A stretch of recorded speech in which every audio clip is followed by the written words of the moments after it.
fines de la Segunda Guerra Mundial, los físicos alemanes luchaban para lograr una bomba atómica antes que los Estados Unidos, y así, junto a otras armas secretas, detener la inminente caída del Tercer Reich. Pero los científicos de Hitler, quien había expulsado a Einstein de Alemania, no pudieron lograrlo. Curiosamente, la Argentina, que se había mantenido neutral durante la guerra y gracias a eso acumulando grandes reservas, ahora importaba científicos y técnicos del extinto Tercer Reich. El objetivo era seguir trabajando en el desarrollo de la energía nuclear a las órdenes de un nuevo líder, el general Juan Domingo Perón.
Crossing the Atlantic, President Truman announces the unleashing of the cataclysmic elemental power of the atom.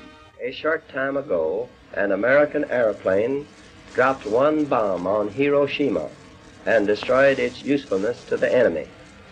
That bomb has more power than 20,000 tons of TNT. It is an atomic bomb. It is a harnessing of the basic power of the universe.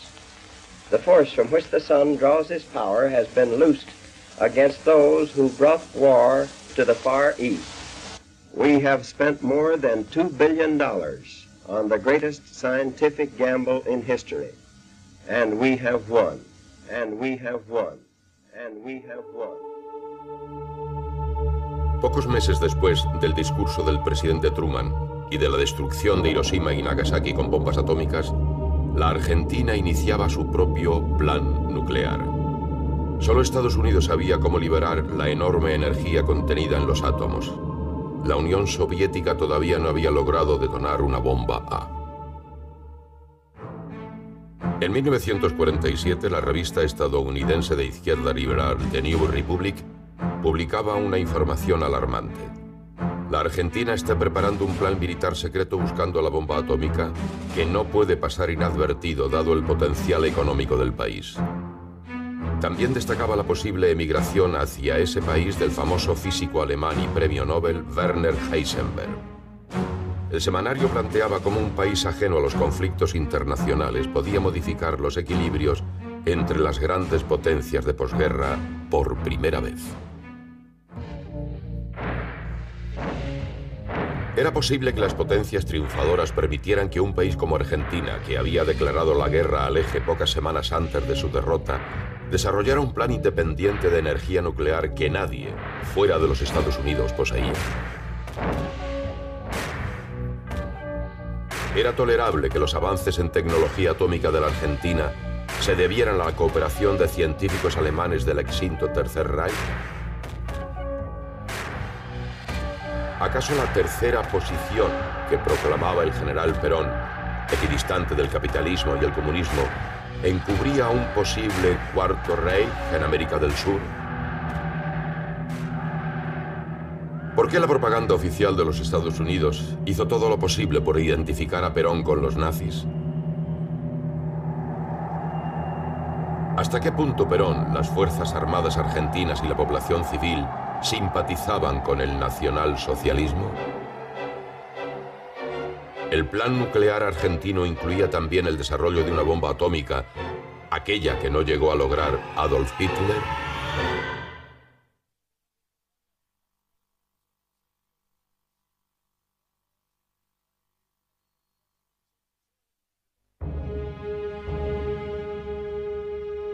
En la Navidad de 1947, el mayor Gallardo Valdez, agregado aeronáutico de la Embajada Argentina en Estocolmo, recibió un telegrama confidencial de sus superiores en Buenos Aires.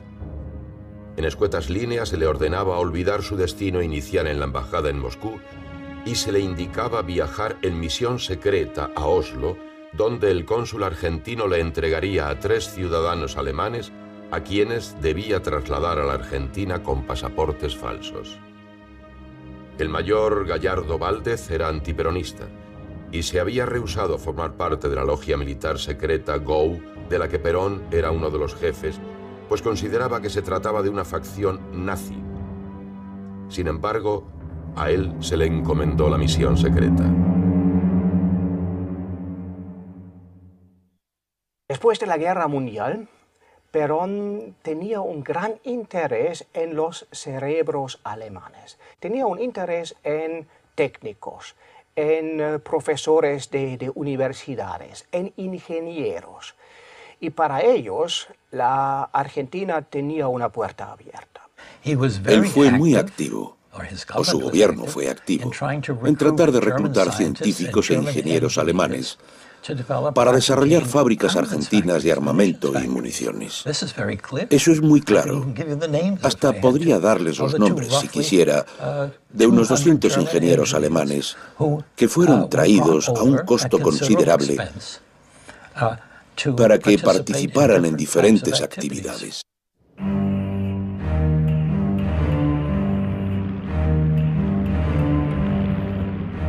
Pedro Jorge Matíes. Esta fue la nueva identidad de uno de los 3 ciudadanos trasladados, pero su verdadero nombre era Kurt Tank.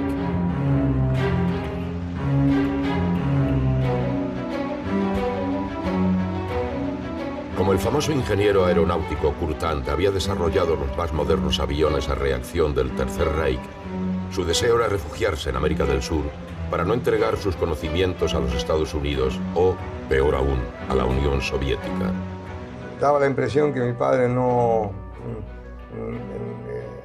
Era muy reciente el fin de la guerra y no tenía mucho ánimo de trabajar para los que habían sido los enemigos. Así fue como escapó de Alemania para iniciar su nueva vida en la Argentina, donde ansiosamente lo esperaba Juan Perón.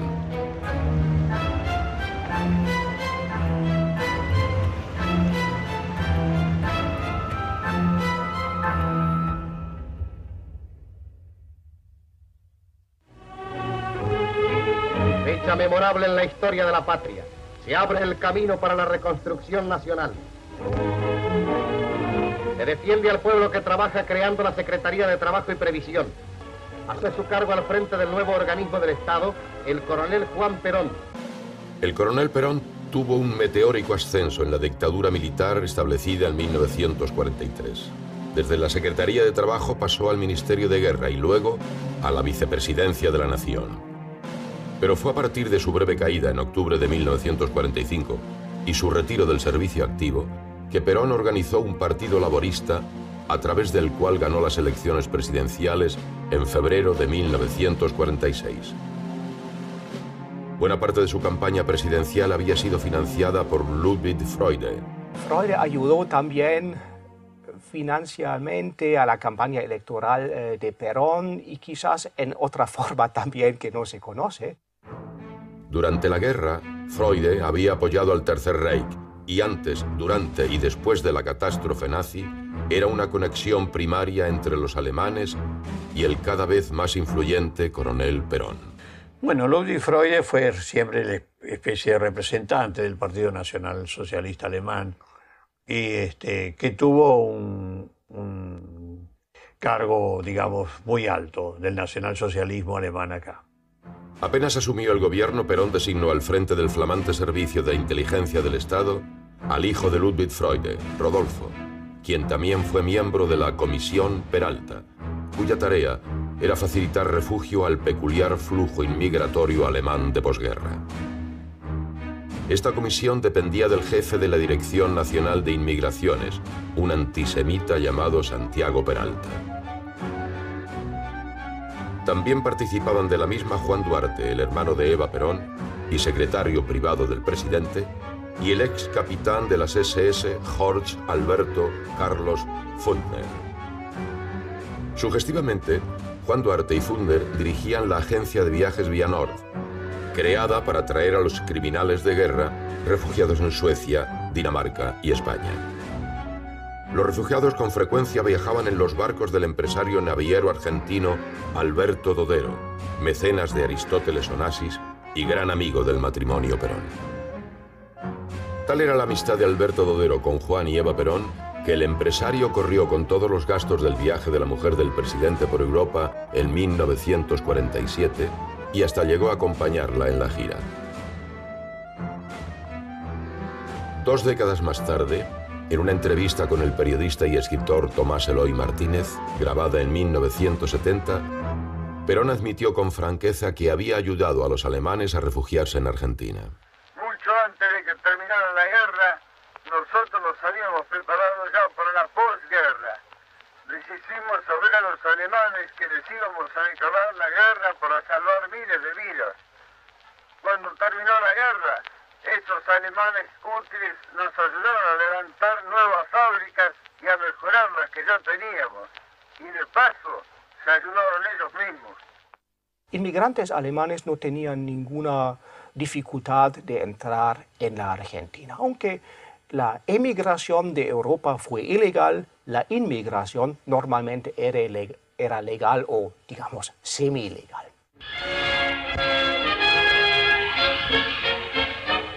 Con un acto de extraordinarias proporciones, los obreros de España despiden a la señora María Eva Duarte de Perón horas antes de su partida hacia Roma. En un gigantesco avión de la fama llega la esposa del presidente argentino y desciende en compañía del secretario privado del general Perón, señor Juan Duarte. La Plaza de San Pedro. Se va a llevar a cabo la audiencia concedida por el sumo pontífice a la esposa del presidente argentino. Acompañada por los altos dignatarios de la corte papal, atraviesa la logia de San Rafael con un solemne ceremonial de impresionante trascendencia. Durante la entrevista, Pío XII expresó su agradecimiento personal hacia la Argentina por la ayuda prestada por nuestro país a las naciones europeas azotadas por la guerra. En el Vaticano, Eva Perón fue recibida por el Papa Pío XII, quien le solicitó protección y refugio para los criminales de guerra nazi, amparados por la Comisión Pontificia de Asistencia, a la que conducía el austríaco obispo negro Alois Hudal, así llamado no por el color de su piel, sino por sus simpatías con el nazifascismo. El viaje de Eva Perón por Europa fue una etapa importante en el armado de la red que favorecía la llegada a la Argentina de docenas de científicos y técnicos útiles para los planes de desarrollo de las Fuerzas Armadas, y además de cientos o quizá miles de criminales de guerra nazis, fascistas, croatas y de otras nacionalidades. Su hermano, Juan Duarte, y el empresario naviero Alberto Dodero acompañaron a Eva Perón en todo su recorrido por España, Italia, Francia, Portugal y Suiza. En este viaje Eva Perón tuvo encuentros oficiales con jefes de Estado como el generalísimo Francisco Franco. En un dossier publicado en 1947, el Departamento de Estado del Gobierno de los Estados Unidos denunciaba la transferencia fuera de Alemania de bienes de industriales y jerarcas nazis. Según este informe, a través de testaferros, los nazis abrieron cuentas bancarias secretas y unas 750 sociedades anónimas en varios países, entre los que se contaba la República Argentina, el país no europeo más amigo de Alemania. El agregado militar de los Estados Unidos en Roma, Vincent Lavista, quien seguía de cerca la fuga de nazis hacia Argentina, escribió un memorándum para el secretario de Estado George Marshall, donde revelaba que el Vaticano es la principal organización implicada en el movimiento ilegal de los nazis. Este documento secreto se hizo público 35 años después. El Vaticano ayudó mucho a personas anticomunistas, colaboracionistas, fascistas, nacionalsocialistas que querían escapar. La ruta de las ratas comenzaba a funcionar. En Argentina, gracias a la comisión del funcionario Santiago Peralta, junto a la agencia de viajes Vianor del ex SS Fulder y Juan Duarte. Y en Europa, gracias a la Comisión Pontificia de Asistencia y a la Cruz Roja Internacional. Tras el viaje de Eva Perón a Europa, encontraron refugio en la Argentina Joseph Mengele, con el alias de Dr. Helmut Gregor, cédula de identidad argentina número 3940484. Adolf Eichmann, con el alias de Ricardo Clement. Joseph Schwamberger, Walter Kutschmann, Ludolf von Alvesleben, Ante Pavelic, Eduard Rossmann, Gerhard Bonn, Wilhelm Sassen, Hans Fischbruck, Guido Zimmer, Klaus Barbie y Friedrich Langstner. Además de los criminales de guerra, llegaron a la Argentina dos fervientes admiradores del nazismo. Hans Rudel, el más famoso piloto de Stuka y el militar más condecorado del Tercer Reich después del mariscal Goering, y Kurt Tank, el ingeniero aeronáutico que proyectó al caza alemán más eficaz de la Segunda Guerra Mundial, el Focke-Wulf 190. Tank vivió en Argentina con documento a nombre de Pedro Jorge Matíes. En general, la Argentina era muy digamos, amigable. Siempre hacía lo que era, venía de Alemania, a los alemanes, a los científicos alemanes, a lo que hizo Alemania, todo lo que el esfuerzo, todo el potencial técnico de Alemania siempre fue muy admirado por Perón.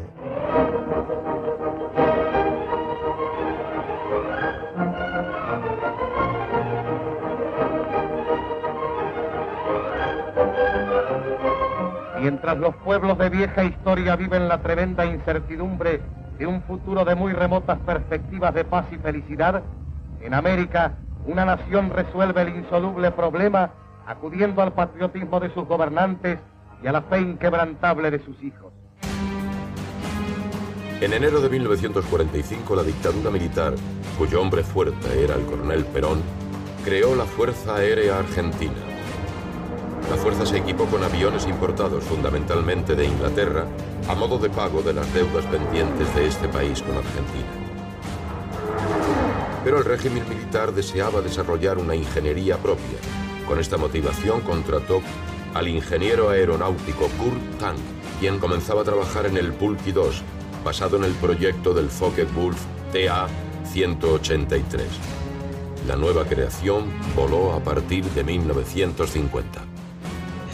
Como parte de ese programa que utilizaba tecnología alemana y expertos alemanes, del cual hice mención antes, que intentaba traer ingenieros y químicos, trajeron a este hombre, Kurt Tank, quien era un excelente piloto, creo, y a otra gente para ayudar a construir una fábrica de aviones.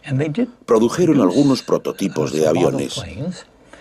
Y eso funcionó bien, hasta que uno tuvo un accidente en el que murió un piloto alemán, o más de uno de los que habían traído.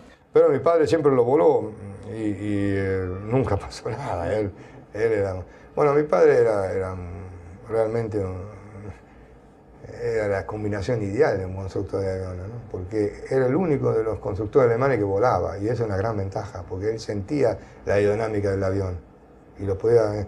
Todo lo que él teóricamente ideaba, lo probaba, ¿no? Y eso es muy importante, ¿no? Poco después de llegar a la Argentina, el ingeniero Tank recomendó al presidente Perón que incluyera al físico austríaco Ronald Richter en el creciente plantel de científicos y técnicos alemanes al servicio del gobierno peronista. Tang estaba realizando un excelente trabajo en la fábrica militar de aviones de Córdoba con el Pulqui 2 y su recomendación fue atendida por Perón.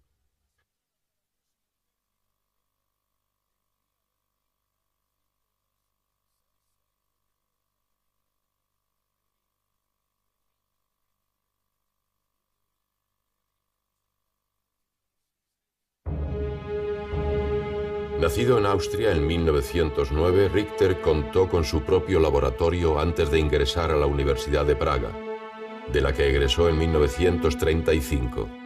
Antes de partir a la Argentina, Richter trabajó para la corporación alemana AEG y para el Institut du Pétrole en París. En mayo de 1948 hubo un primer contacto informal con Richter, que entonces se encontraba trabajando en París. Al mismo tiempo, Richter estaba en contacto con oficiales del ejército estadounidense que le ofrecían trabajo en su país. Cuando Alemania capituló frente a los aliados, Richter estaba trabajando en Berlín en un laboratorio propio que, curiosamente, había sido pagado por su acaudalado padre.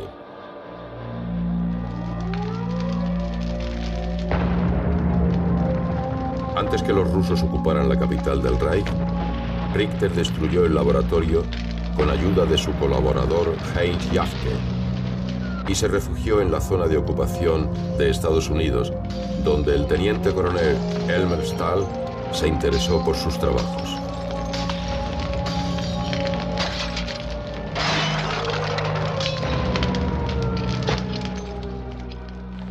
Der amerikanische Konsul, der mich einem strengen Verhör unterwarf, fragte mich, ob ich einen Sohn habe. Nein, ich habe eine Katze, sagte ich. Der Konsul erklärte mir, dass ich mit Katzen nicht reisen darf. Ich liebte sehr meine Katze Epsilon, so dass ich meine Absicht zu einer Reise nach den Vereinigten Staaten aufgab und stattdessen nach Argentinien ging. Ronald Richter es otra figura interesante, casi una figura de leyenda. Vino a la Argentina por intervención de Kurt Tank. Kurt Tank habló con Perón y habló de este personaje muy fascinante. Y Ronald Richter durante la guerra trabajó en diversos proyectos bélicos y tenía la idea de usar la energía nuclear. La recomendación del ingeniero Tank había resultado eficaz.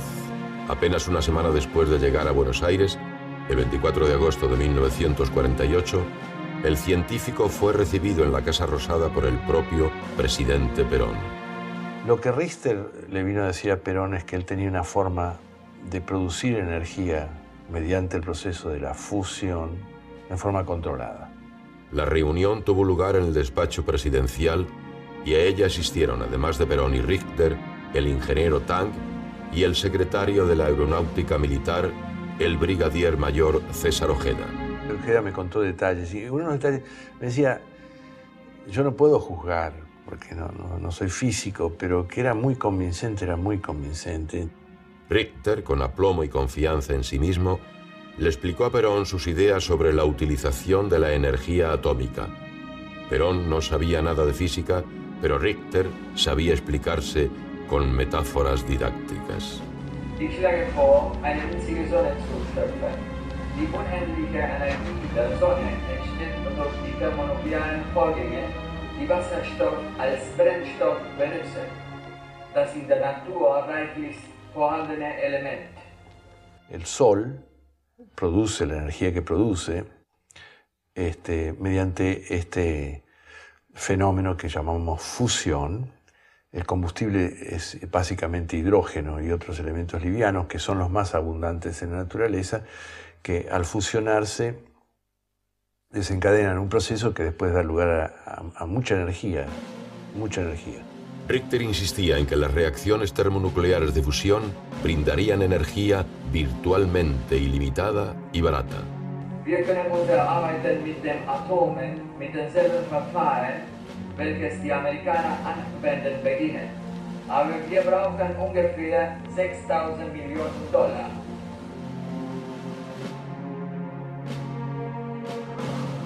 Das ist sicher, mit diesem Verfahren können wir Energie erzeugen, wenn Sie mir 6.000 Millionen Dollar geben. Das andere Verfahren besteht in der Schwänze. Auf diesem Wege können wir Erfolg haben oder nicht. Man muss 2 oder 3 Sachen entdecken und wir können Erfolg haben oder nicht. Aber das können wir mit wenig Geld machen. Pensemos en la energía del sol, digamos. Realmente hace muchísimos años que el sol está irradiando, digamos, miles de millones de años, y va a seguir un tanto más. Y es mucha la energía que irradia el sol. Bastó aquel primer encuentro con Perón para que Richter se instalara en Córdoba junto a Tank, pero con un laboratorio propio. El proyecto atómico estaba en marcha.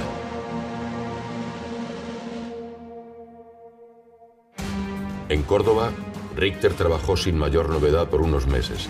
En Villa del Lago, entre las modestas sierras cordobesas, se había establecido gracias a Perón una pequeña comunidad de alemanes e italianos, casi todos expertos en aeronáutica, incluidos los pilotos Behrens y el más famoso Rudel. Pero Richter guardaba distancia del resto y no se sentía parte del grupo de técnicos aeronáuticos. Casi todas las semanas, Richter y Tank viajaban a Buenos Aires, donde participaban de discusiones técnicas en la secretaría del brigadier mayor Ojeda. En Villa del Lago todo marchó bien, hasta que algunos incidentes revelaron que la personalidad del Dr. Richter no estaba exenta de graves defectos. Era autoritario y tenía una beta paranoica que le hacía ver espías y saboteadores en todas partes, incluso entre sus colaboradores. Así, la relación de Richter con el veterano as del bombardeo en picada Hans Rudel y el resto de los alemanes comenzó a complicarse. Cuando su colaborador Jafke, que le había ayudado a destruir su laboratorio en Berlín, llegó con su esposa a Villa del Lago, contratado a pedido de Richter, la vida de este y su esposa se limitó a verse con los Jafke.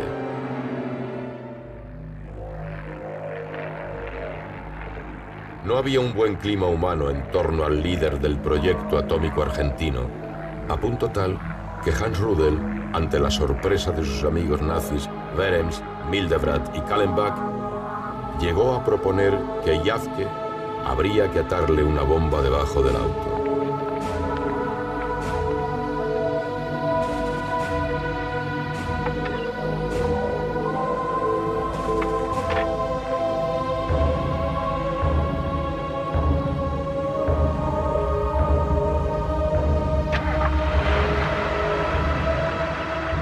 Afortunadamente, este hecho jamás sucedió.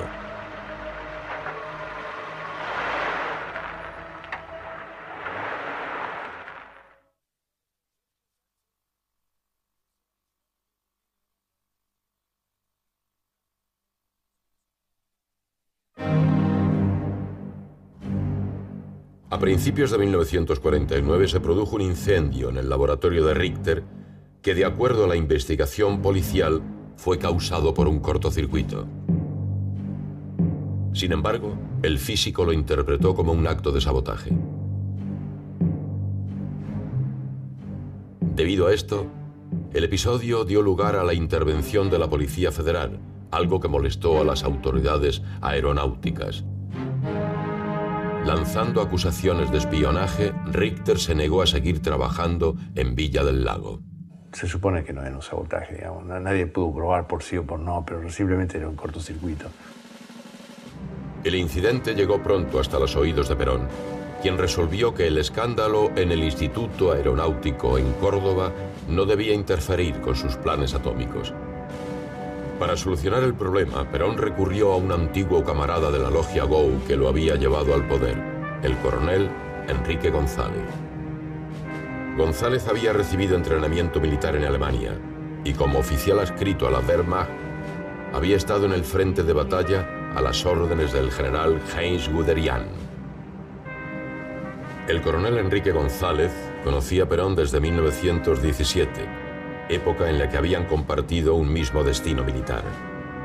Cuando Perón llegó al poder, la amistad entre ambos se enfrió, pero a principios de 1948, Perón lo mandó llamar y le otorgó un cargo en la Dirección de Migraciones y la vaga tarea de fomentar el poblamiento de la Patagonia. Al año siguiente, Perón volvió a convocarlo y, según el testimonio de González, le dijo: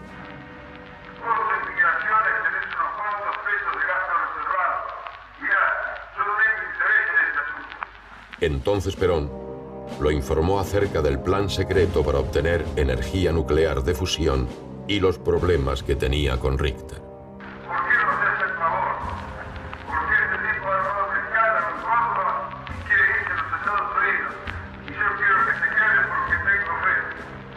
Por coincidencia, el coronel González ya sabía lo que estaba sucediendo en Córdoba.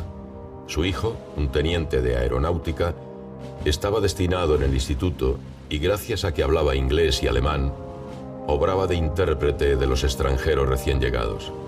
El coronel González viajó a Villa del Lago, se entrevistó con Tang y visitó los laboratorios donde Richter había suspendido su trabajo.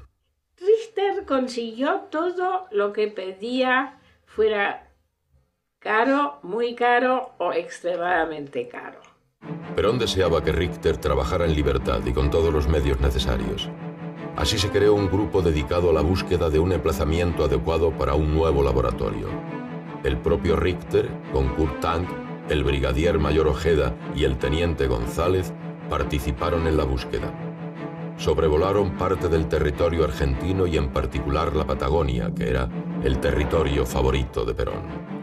Finalmente, Richter eligió una pequeña isla de 60 hectáreas a 1 kilómetro de la costa y a solo 7 kilómetros de la ciudad de Bariloche, en el vasto lago Nahuel Huapi.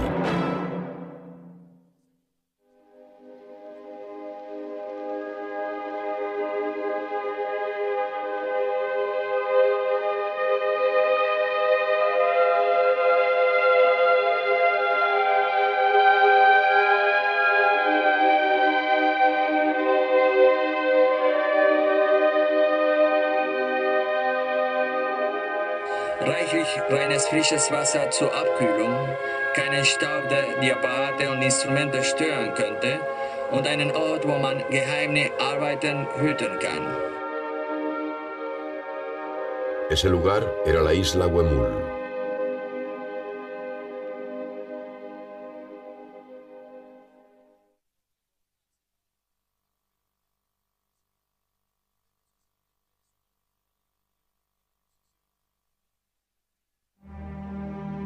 En el despacho presidencial, en la Casa Rosada, se reunieron Perón, Richter, Tang y los principales ministros del gobierno argentino.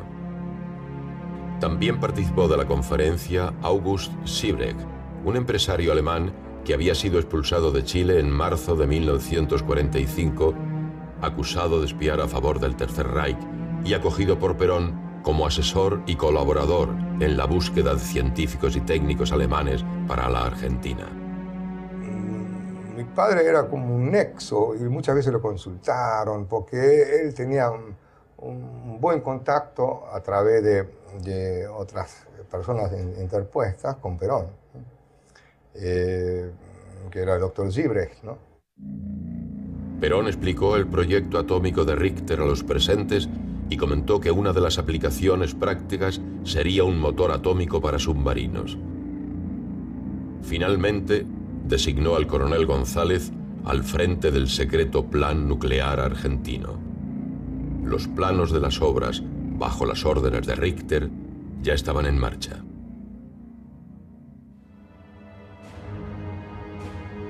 El 21 de julio de 1949 llegaron las primeras máquinas a la isla Huemul. La segunda compañía de ingenieros desembarcó personal, maquinarias y materiales en aquella pequeña isla boscosa y hasta ese día deshabitada. Y empezó todo el movimiento de construcción en la isla, que significaba camiones y camiones y camiones de ladrillos que pasaban desde la estación ferroviaria a Playa Bonita. Y que de ahí se transbordaban en tremendos transbordadores a la isla. Trabajaban día y noche ahí en el proyecto, en turnos cerrados, prácticamente no descansaban nunca. El matrimonio de Ronald e Ilse Richter se mudó a Bariloche en marzo de 1950. A los pocos días, Richter obtuvo, gracias a Perón, la Carta de Ciudadanía, a pesar de no contar con 2 años de residencia en el país, como marca la ley.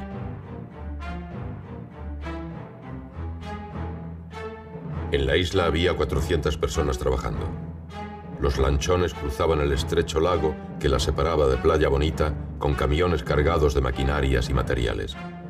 La empresa estatal Fabricaciones Militares y el ejército tenían orden superior de otorgar la máxima prioridad a los pedidos provenientes de la isla Huemul.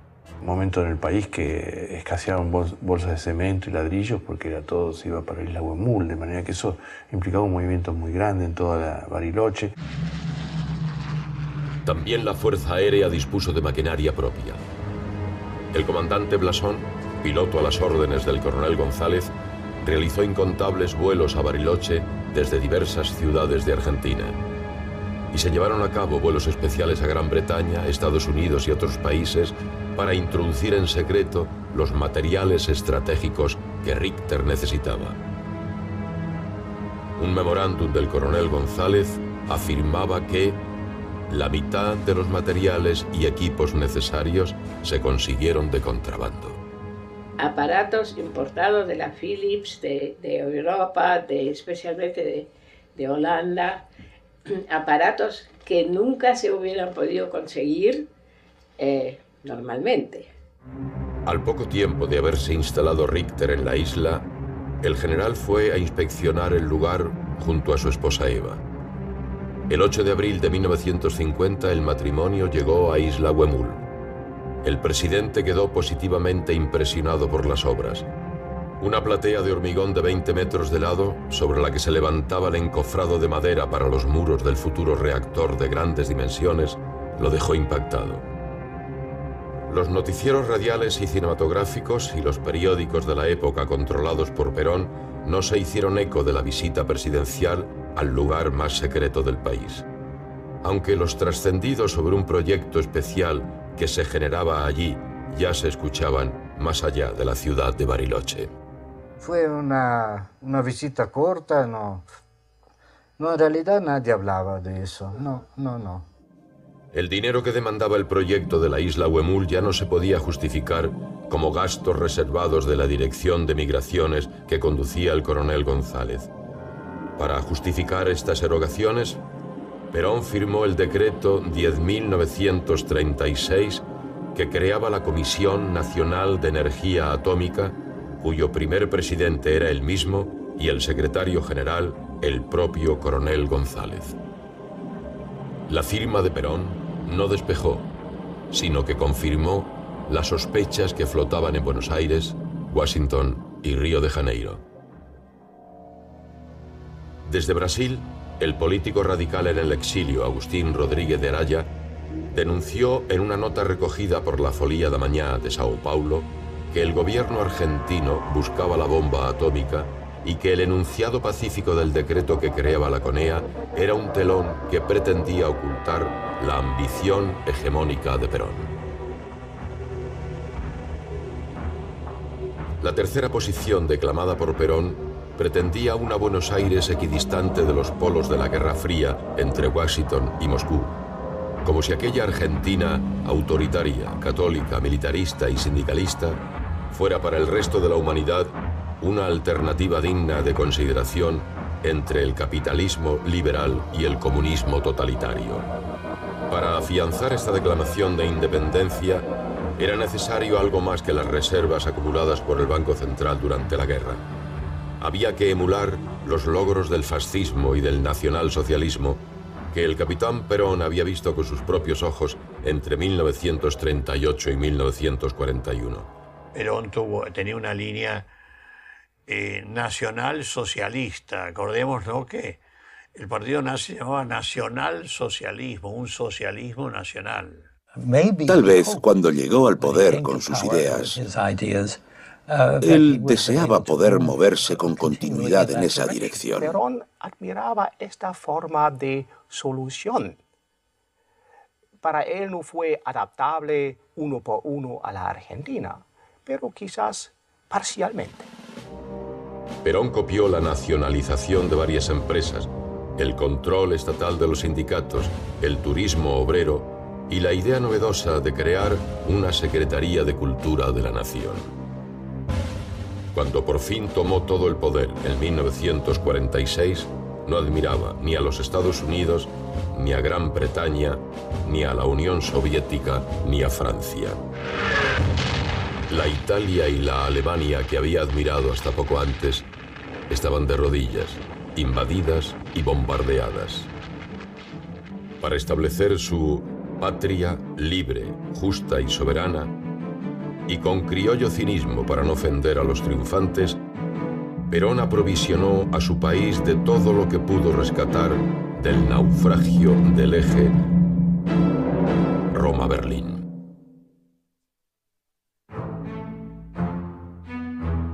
La mayor parte de los militares que gobernaban con Perón a la Argentina se habían identificado a tal punto con lo germánico que, pese a la destrucción de Europa y los horrores del Holocausto, declararon la guerra a Alemania unas semanas antes de la derrota y solo por ser aliada del Japón, para que así la díscola argentina fuera admitida en la Conferencia de San Francisco que creó las Naciones Unidas. En este país, en la Segunda Guerra Mundial, yo me acuerdo, hubo mucho argentino a favor del nacionalsocialismo alemán, o de Alemania, digamos. Los alemanes escaparon a la Argentina para organizarse nuevamente para formar un cuarto Reich.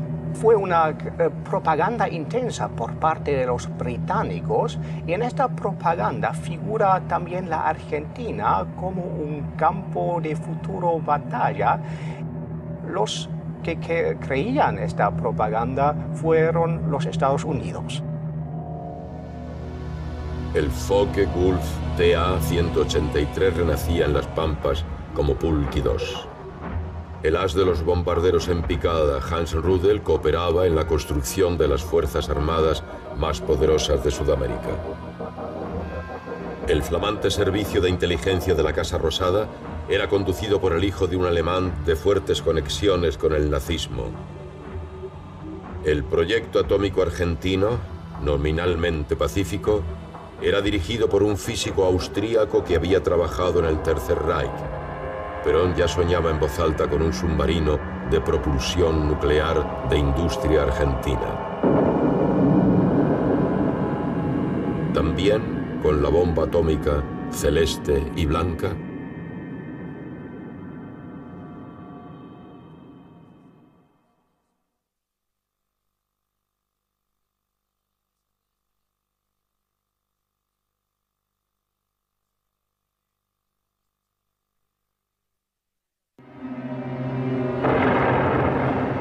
La posición principal del gobierno Irigoyen fue la neutralidad. Eso fue percibido como un acto amistoso por parte del pueblo alemán y también por parte del gobierno alemán. Entonces, la posición de la Argentina en la opinión pública en Alemania fue muy positiva. Irigoyen mantuvo una política latinoamericana de oposición a la política imperialista norteamericana. Podríamos llamarla neutralidad benévola respecto de Alemania. Los triunfadores no permitieron que Alemania fuera admitida en la Liga de las Naciones, dejándola fuera del nuevo orden internacional, liderado, entre otras naciones, por Estados Unidos, que se encontraba gobernado por el presidente Thomas Woodrow Wilson. Solo una nación alzó su voz en favor de que no hubiera naciones excluidas como Alemania y se retiró de la Asamblea en protesta. Esa nación era la República Argentina. Y cuando accidentalmente un diputado en el Reichstag, en el Parlamento alemán, mencionó el nombre de Irigoyen, todos los diputados se pusieron a pie y aplaudieron al presidente argentino. Entonces, ese presidente fue realmente popular en Alemania. Pero todos estos méritos no fueron suficientes para evitar que el más germanófilo de los generales argentinos, José Félix Uriburu, lo derrocara durante su segunda presidencia en septiembre de 1930. Entre los jóvenes oficiales que apoyaron a Uriburu estaba el capitán Juan Domingo Perón, quien 16 años después, paradójicamente, llegaría a la presidencia de la nación gracias al voto popular. 2 años después, en 1933, llegó a Buenos Aires Willy Kohn, el comisario de la Auslandorganisation, una organización para el exterior del partido nazi. Kohn fue recibido en un Mercedes-Benz adornado con banderas con la esvástica y la delegación de bienvenida lo saludó con el brazo derecho extendido. La misión de Kohn era fundar el Partido Nazi Argentino, en un acto que se realizó junto al Stalem o Cascos de Acero, otra organización pronazi. Pero, ¿cómo impactaría esto en la política exterior de Estados Unidos y en sus relaciones comerciales con el extremo sur de América? La preocupación norteamericana no se centró únicamente en la posición comercial de la Argentina. La penetración nazi en el país austral generó un nuevo foco de conflicto y temor.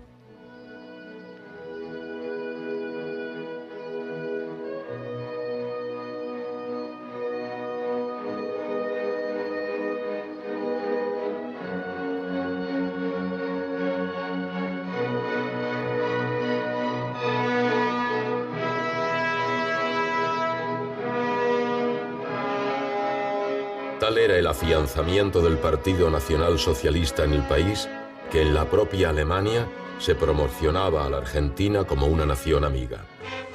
So wie in Argentinien, wo sich die Landesgruppe aus kleinsten Anfängen heraus bereits Reifung entwickelte, ist heute im Ausland auf allen Gebieten der Politik, Kultur und Wirtschaft lebendiges Zentrum die Landesgruppe der Auslandsorganisation der Partei. En este contexto internacional de penetración de la propaganda nazi, la Argentina era una nación adepta a la causa. A tal punto que el 10 de abril de 1938, en el Estadio Luna Park de Buenos Aires, se organizó un acto al que concurrieron más de 20.000 personas para celebrar el Anschluss, la anexión de Austria al Tercer Reich.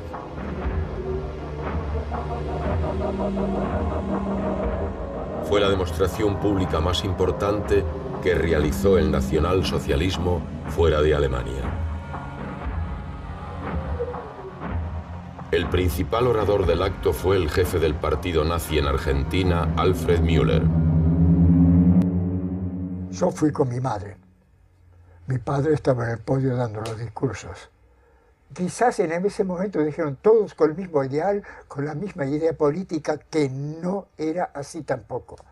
La Segunda Guerra Mundial va a ser mucho más complicada por el asunto del nazismo, por el asunto del racismo, por el asunto también de la colonia judía a la cual había que tener en cuenta.